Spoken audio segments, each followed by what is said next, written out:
The weather in Athens, Greece is pretty nice late in the year. At the very least, it's a whole lot nicer there than in Cincinnati, Ohio. It was a Friday evening in September 2002.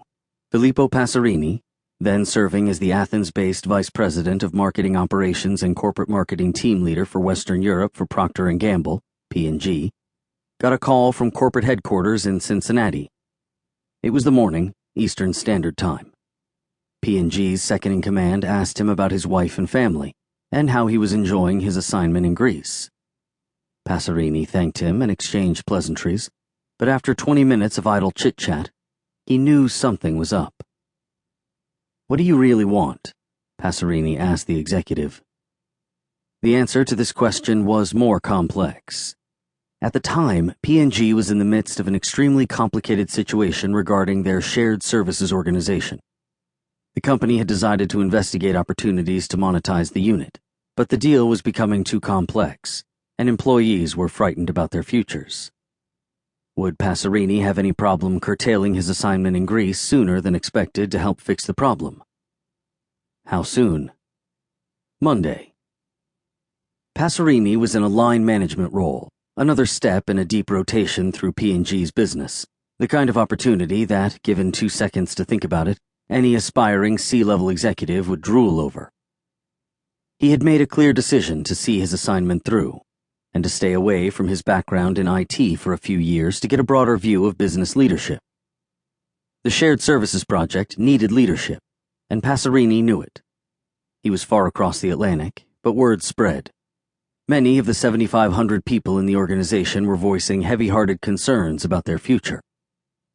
And Passerini and his family were reveling in their life in Athens.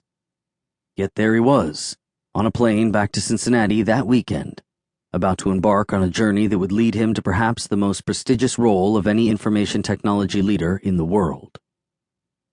Passerini, a native of Rome, Italy, began his corporate career with Procter & Gamble in November 1981.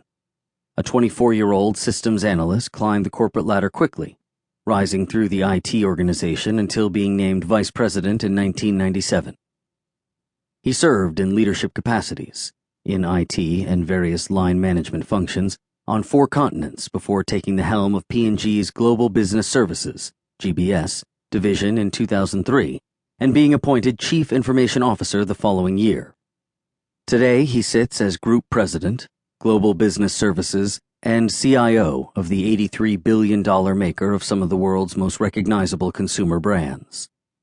His long-term performance, particularly his prowess for innovating and creating real business value, have garnered him more awards than he can probably count, including Information Week's 2010 Chief of the Year and the inaugural Fisher-Hopper Prize for Lifetime Achievement in CIO Leadership from the University of California, Berkeley's Haas School of Business. But his ascendancy to that role began with that fateful phone call from Cincinnati in 2002. A few years earlier, Passerini was watching the IT industry turn on its head. The dot-com boom suddenly went bust.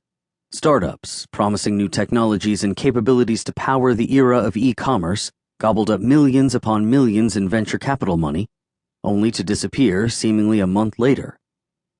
Jobs disappeared just as quickly, setting the United States off toward its most turbulent economic decade in more than 50 years. But there was a silver lining for some. Spending on IT infrastructure and services was projected to rise at a steady clip.